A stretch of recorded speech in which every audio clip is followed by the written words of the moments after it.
If anyone came to hear the update on the bridge, the North Washington Street Bridge, I wanted to let you know that DPW emailed this afternoon and said that due to some priorities they have right now, they wouldn't be able to come tonight.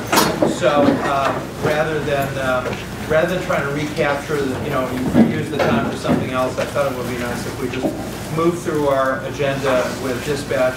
So the last item, the North Washington Street Bridge presentation and discussion, is going to be eliminated, and we'll break maybe at 8:15 or so. Probably a little later because we always seem to go a little bit longer. So before I start, I want to make sure that everyone is aware that we are being videotaped by Matt Conti, NorthEndWaterfront.com, and Phil Romandino, the regional review, is also here. Any other press members in the audience? I'd like to ask if there are any government officials. I saw Nicole Leo, who had to excuse herself because she has a sinus headache tonight, but I wanted to find out if anyone else. I see some folks, so let them identify themselves. Okay. Hi, everybody. Maria Cassandra from office. There's no updates for tonight. Hi guys, Patrick Lyons from Representative Aaron Michaels' office. We have no updates tonight, but we are on the agenda for next month. Where we can give you a full update on the legislative agenda for this year. And in particular, the Airbnb bill, which Representative Michael Witz is spearheading, which is interesting. And there is, of course, there's been an Airbnb meeting at the Boston Public Library scheduled 2 weeks ago and postponed, then a week ago and postponed. So eventually, I guess it'll happen if the snow ever stops. Hopefully we'll see that. The thing I wanted to focus on in my president's report is I just wanted to, I wanted for us to review some fundamentals on this meeting, because I think that this is the most important part of NEWRA, is this meeting, and the way we run it, and the kinds of things that we discuss, and the way we discuss things. And I was thinking about the last couple of zoning and licensing interactions when we had people and some debates on the floor and all that. And while those are entertaining, they can sometimes be disruptive to the full process that we're trying to have here, which is to give everyone a chance to ask questions, then give people a chance to make comments, and then give the council representing the petitioners the opportunity to make a closing comment without necessarily having it be their 20th comment that they've made in response to audience comments, member comments. So basically, just reviewing the process. I'm not going to go through Robert's Rules of Orders or anything like that, but I just want to know that I want everyone to know that typically when we have an application come up, we will ask the council or the petitioner themselves to present what it is they're trying to do. We'll then ask for questions only. That's important because we always sort of morph from questions to comments, but we really want to get questions out first. First from abutters, then from everyone else. A question. So if it's not in the form of a question, a la Jeopardy, I'm going to be more quick at cutting you off and saying if it's not a question, we'll leave that for later. Once the questions are answered, and the council will answer those questions, because that's the whole point, then we will open it up to comments. First, abutter comments, because abutters are probably the most important, the stakeholders, if you will, if someone is applying for some sort of license or variance. We'll have those comments made. The comments don't need to be rebutted by council, and they shouldn't be. And sometimes, there'll be an opportunity, there'll be a question in there, and it may be appropriate. But the one thing that's not helpful is the back and forth, well, you said this, and well, we are trying to do this. Unhelpful. And those will be cut off a little quicker as well. Then we'll have comments from non-abutters, and the council will have an opportunity, or the applicant will have the opportunity to summarize and answer questions at the end, or respond to the comments, or make essentially the closing argument. But that's the way that it should be done. And sometimes it breaks down, But I just wanted to remind everyone, first questions, then comments, and we'll have a more helpful process. The other comment that I wanted to make in the President's report is that we typically, in this meeting, take on issues of zoning variances, liquor license applications or transfers, opening hours, entertainment, licenses, stuff like that. That's pretty much all we've had to do.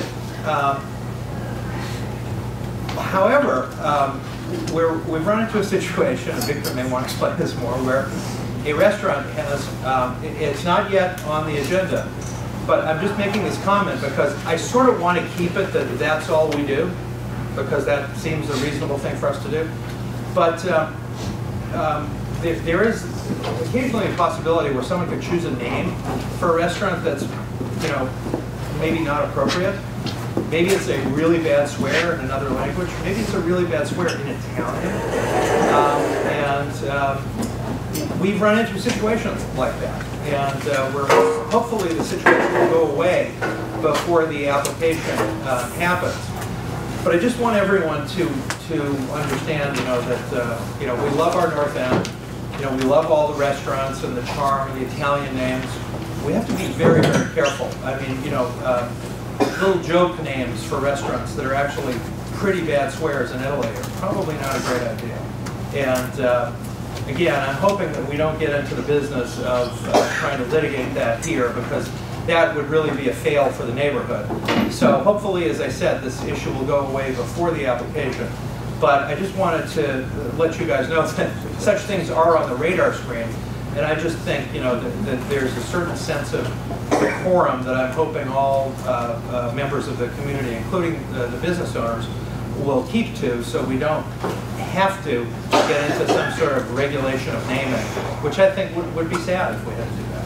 So with that, I'm going to end my President's report. I want to thank everyone for braving the snow and coming here. I have just one other thing about procedurals.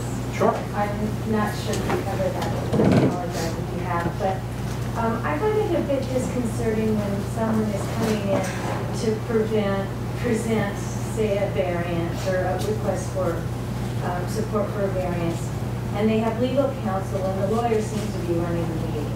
And they get a 3-minute rebuttal to every single question, and then at the end gets to do a summation. Right. And 20 minutes have gone by, and then at the end of the meeting, the other people that are presenting things that are more proactive get short, cut off with their time. Right. And Right. Well, that's what I was trying to address, in that I don't think that the debate's back and forth. And frankly, it's not just counsel to or you know, applicant to member in the audience, but sometimes you'll actually have cross debates too. But I did hear you say that, but at the same time, some of these lawyers go on, and you know, it's just too much of a waste of time, and is dominating the discussion. Well, these comments that I'm making are as much to the lawyers as to us. Yes. And in fact, you know, since there are only a handful of lawyers that typically talk to us, the equal dosage of comment divided by the fewer number of lawyers means a stronger dosage for each lawyer to listen to this. Now, are they going to? Is every counsel going to follow this, you know, advisory that we're giving? They're trying to get their clients sort of over a goal line, so they're going to be as aggressive as we let them. I guess what I'm signaling is we're not going to let them be quite as aggressive, and we're going to try to cut that off a little earlier. I mean, you know, it's a balance, because I want to make sure that this is a fair forum for everyone. It has to be a fair forum for the petitioners as well as for the abutters, and we got to balance it all out. However, it can get long. I felt very badly. We have the beautification committee who was bumped 2 months ago from the agenda because we had one of these things go just too long. Now, it was a really important one that actually once it got in front of the zoning board of variance, the zoning board of appeals, they actually postponed it because there's such complexities. So it was understandable that we have a big discussion. It was 16 to 18 battery. and the Airbnb issues and all the nuances and all that. You know, a lot of stuff there, and so you know, it took as long there as it did here. But I hear what you're saying, and I'll try to make sure that you know, if either use my gavel or my fist. Sorry, I have a question. One of the ways to stop that is 30 people standing up and ask the same question. Right. You have to be able to say we've already answered that. Right. Please sit down. Good. Okay. Okay. All right. Yes. And I don't want to make anyone feel bad. But, I know that. Yeah. Right. And so but I hear what you're saying. The other night you were talking about the same question was asked 16 times. Yeah. I think people were trying to really make a point there. But what I am saying is that in that meeting also, I mean, in the ZBA, I don't know if you went there, but it was pretty much as bad. Mm-hmm. Great. Any other comments or questions from, because, you know, the procedural stuff that I'm talking about is sort of boring, but it's really important. And so if anyone has questions or ideas or wants it to be a different way, just either let me know now or after the meeting. So we'll go through the reports now. I'll conclude, and I'm going to throw it over to Mary and a membership update. It's still renewal time, so if anybody hasn't renewed for 2015, please do so. And it's still a bargain, $10 for the year. And we have some new members tonight that I'd like to welcome, especially our newest and youngest member, Michael E. Benetti, whom some of you may know. Welcome, Michael, and all the other new members. Fantastic. Thank you very much. Our rejuvenated Parks and Open Spaces Committee. I'll ask Robin to... Sure. I want to remind everyone that we meet on the first Tuesday of every month. There was a meeting on February 3rd. Unfortunately, I couldn't attend that, but Dave was there. Do you have a quick summary? Yeah. I guess there are 3 highlights from our last meeting on February 3rd.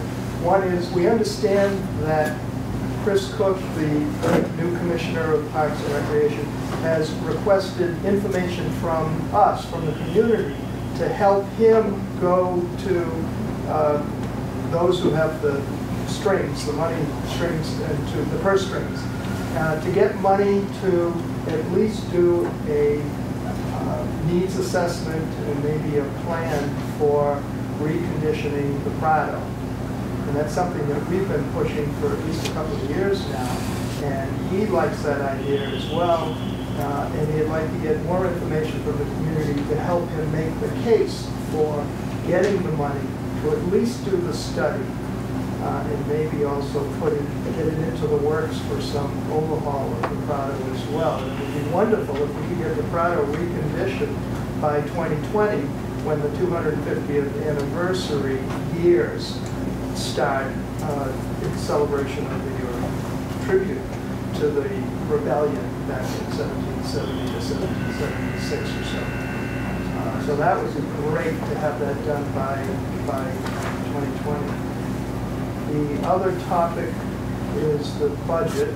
Every year they pick and choose projects for the budget, and I guess the Prado will be one of them. But we'd like to sit down with Councilor LaMantina soon, understand the budget process, and speak with him about getting other efforts into the budget, park-related efforts into the budget for next year or even the year after. We're not sure how many years each cycle covers, so that's one thing we want to understand. That even if it's something that we'd like to have done or can have done 2 or 3 years from now, do we need to get it into the budget process now?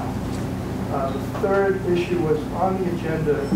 We were going to talk about Contillo Park because we had agreed to discuss a different park at each meeting or each set of meetings.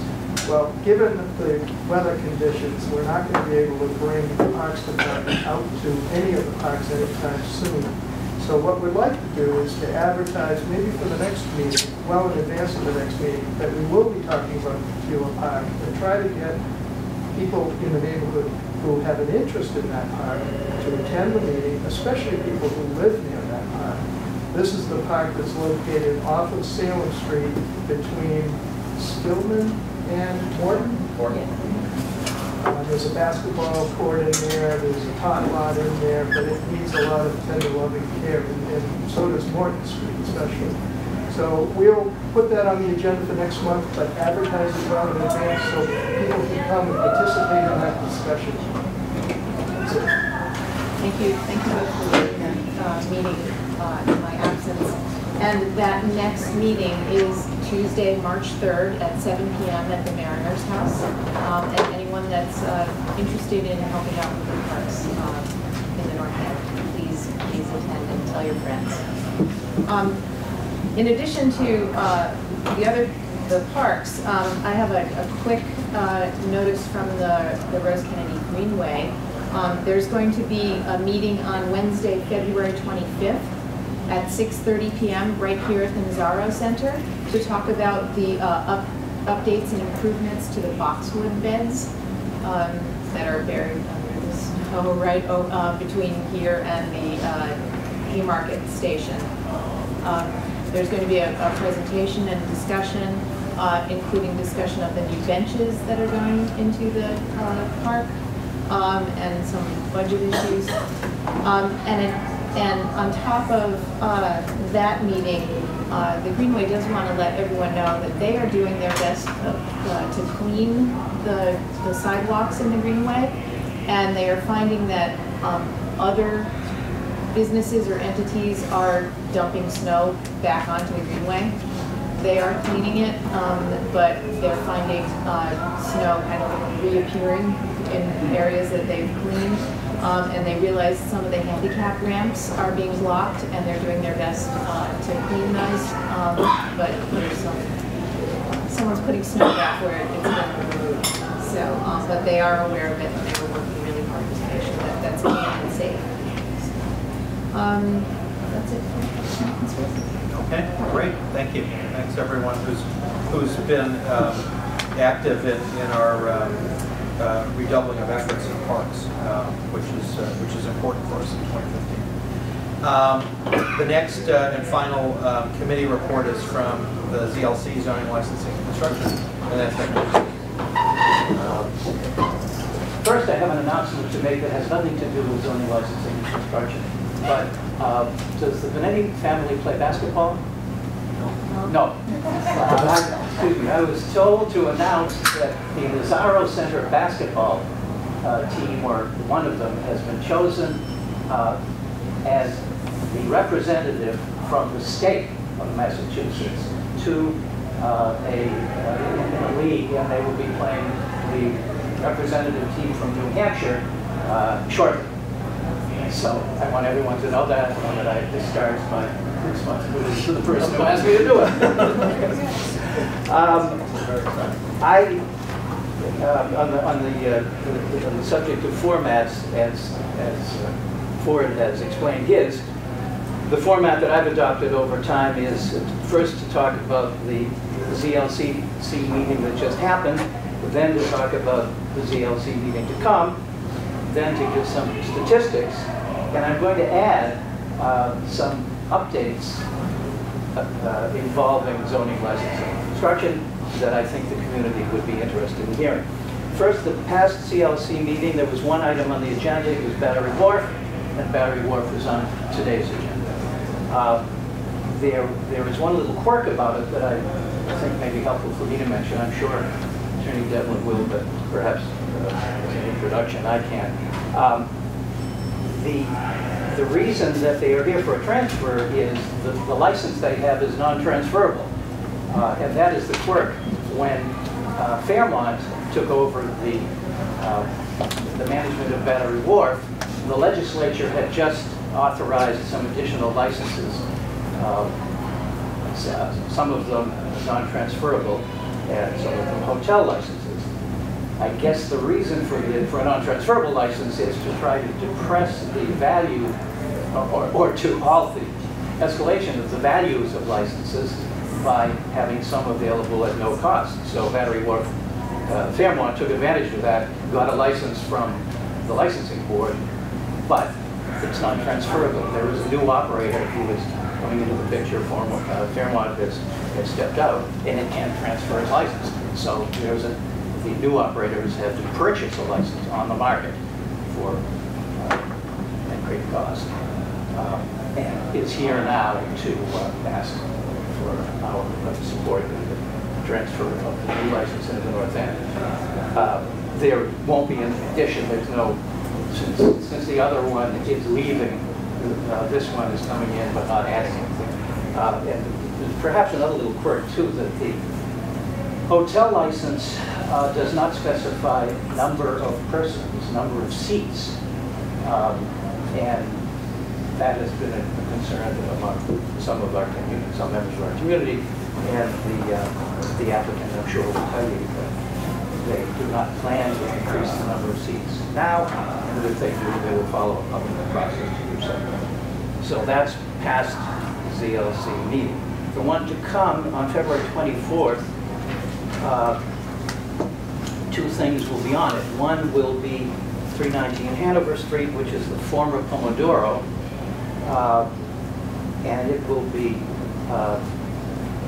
a new license to be applied for by Mr. Riccio, I believe. The attorney is Dan Toscano, and that happens to be the one which is suggesting naming itself a name that Ford alluded to. I'd like to be a little more specific, because my concern is that an Italian family coming from Italy to visit their relatives will walk down Hanover Street and see a restaurant named with a name that translates as a second meaning, but the meaning is in the dictionary. So the dictionary in the Parmetta Street Library, if you'd like to see it, which is the equivalent of a four-letter English word that begins with F and ends with K. I think that is absolutely outrageous. Because consider the Italian family coming to visit and looking at it and saying, what kind of fools are these North End people?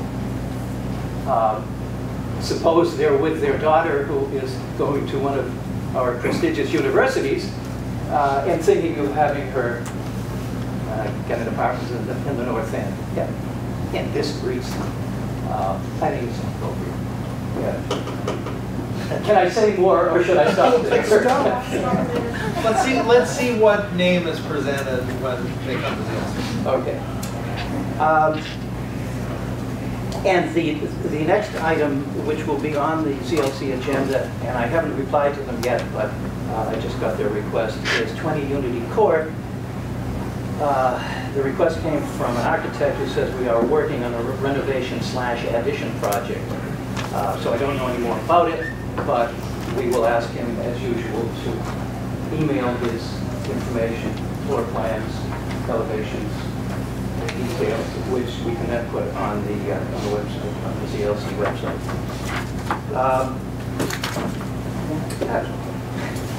The statistics are since a year ago, since the February 13th, thank you, 14th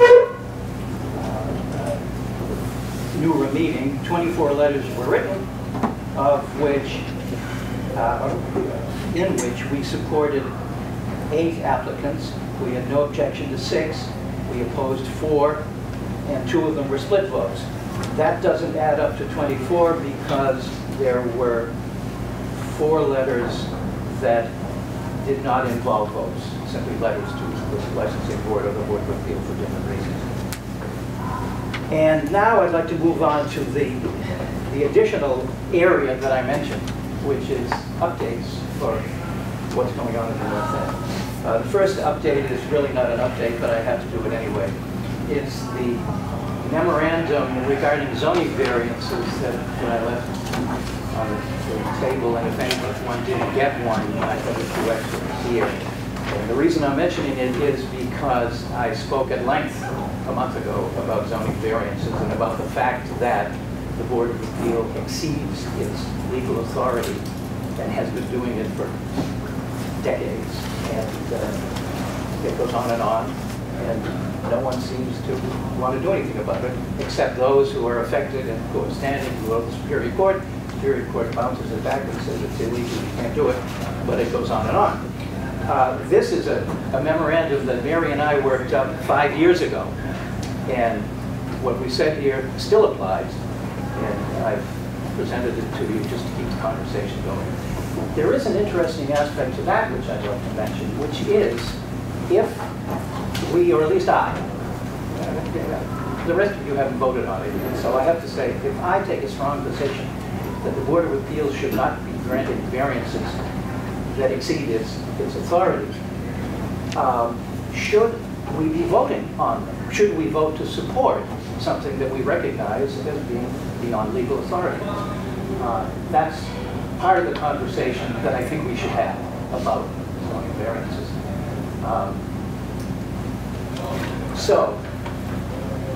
One other thing I want to mention, which is if you Google Boston zoning code and variances, as I did, you may come up with a description by an attorney in which he estimates that 80% of the zoning variances granted by the Board of Appeals exceed their authority.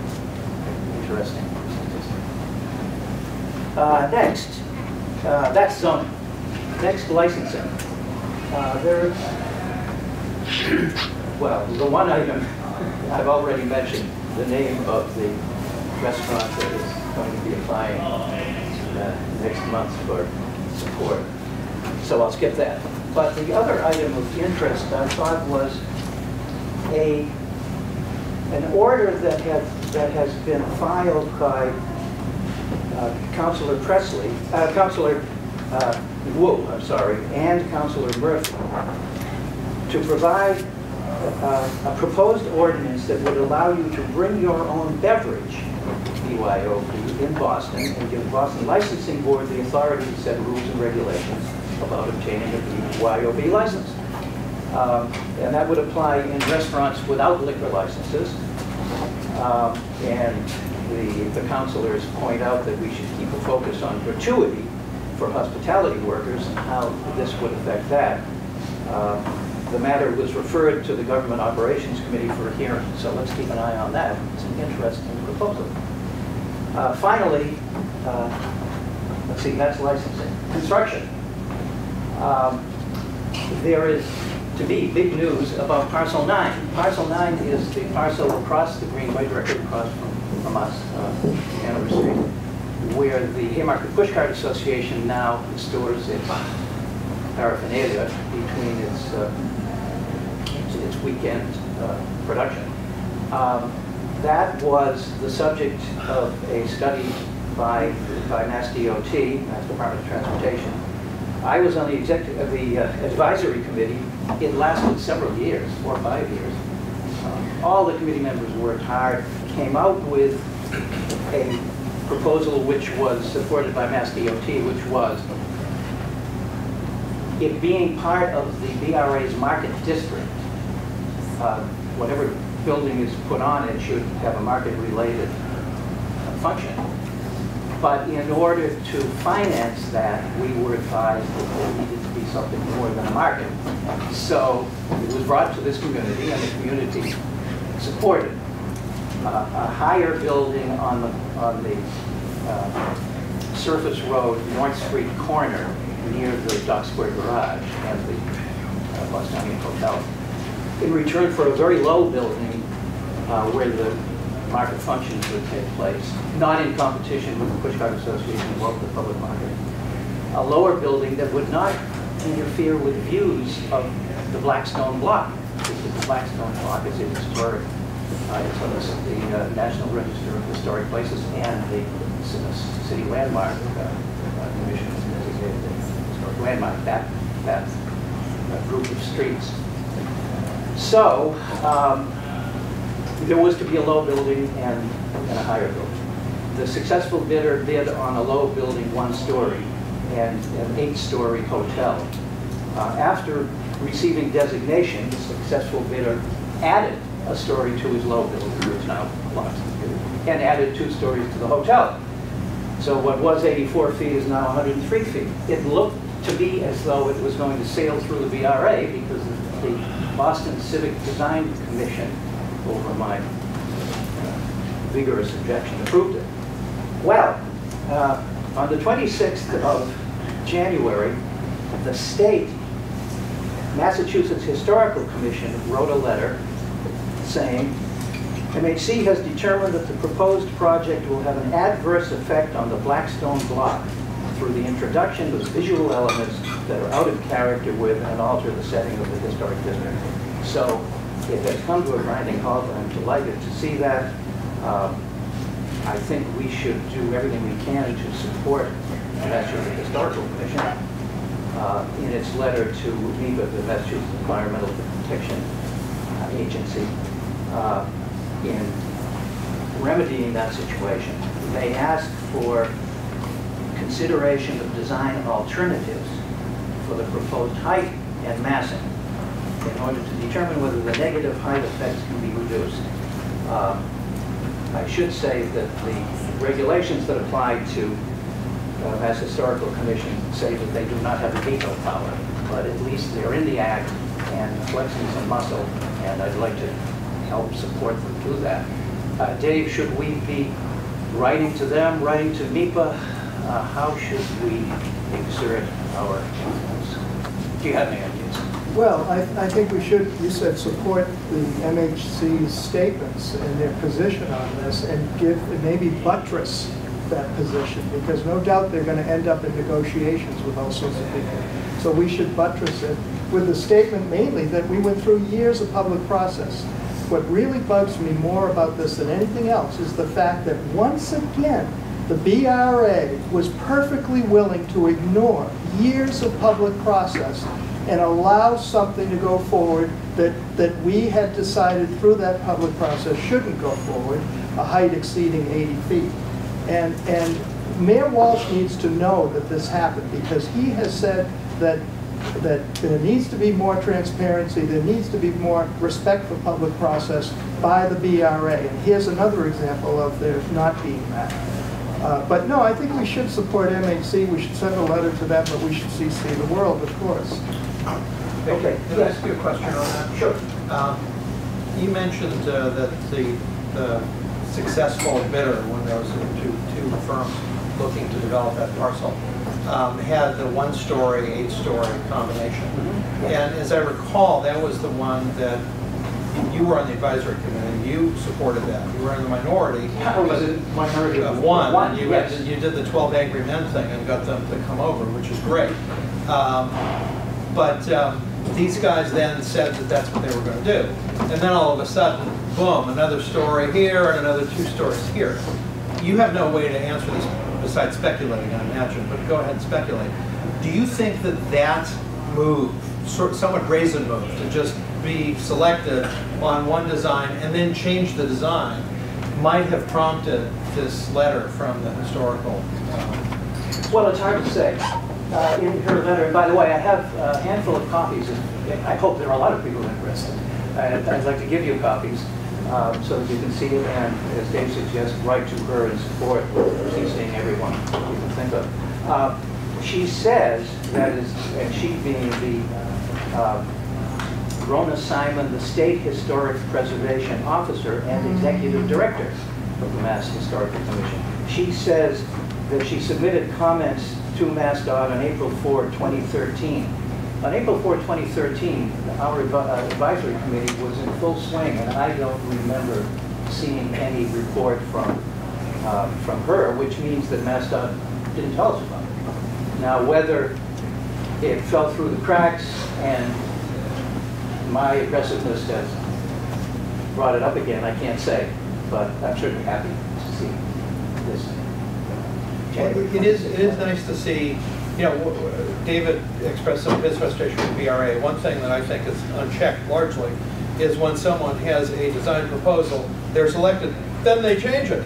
I mean, what's the deal? I mean, why have a design proposal in the selection process if then you can change it? And it just doesn't seem, it seems like the BRA has a set of rules that are ever changing.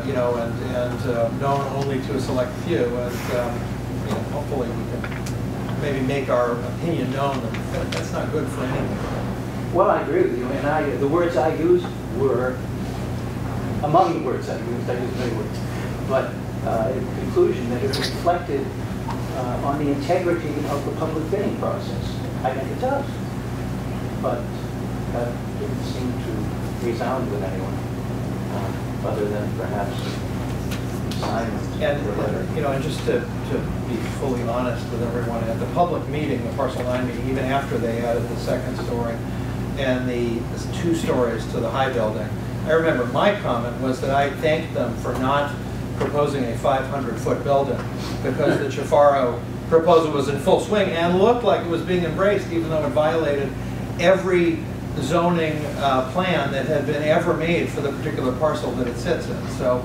you know, again, the signaling of the BRA, like, we have a zoning plan, sorta. Oh, but you want to have an exception? Fine, let's set up the PDA and you get as many exceptions as you want. It's nuts. You know, one of the reasons we have so many variances is because we have no zoning infrastructure, no zoning, you know, no zoning document, no plan of record for the North End, and that's got to change. May I? Article 54 is the North End Neighborhood District zoning article, it says. Section 2 says, the commission, that is the zoning commission, shall recognize the North End neighborhood plan when adopted by the Boston Redevelopment Authority as the general plan for the North End neighborhood district. Now, this was enacted in the 1960s or 70s. The BRA has never adopted a general plan for the North End neighborhood district. Yeah. So anyway. Yes, questions? Yeah. Okay. You said that 80% of the variants get approved by the city of Boston. Do we have any statistics to show what other neighborhood in Massachusetts, what their statistics are? No, I don't. And the only statistic I got was off the web from someone who may or may not know what he's talking about. Yeah, but at least you can probably correlate what we're doing with the rest of the state.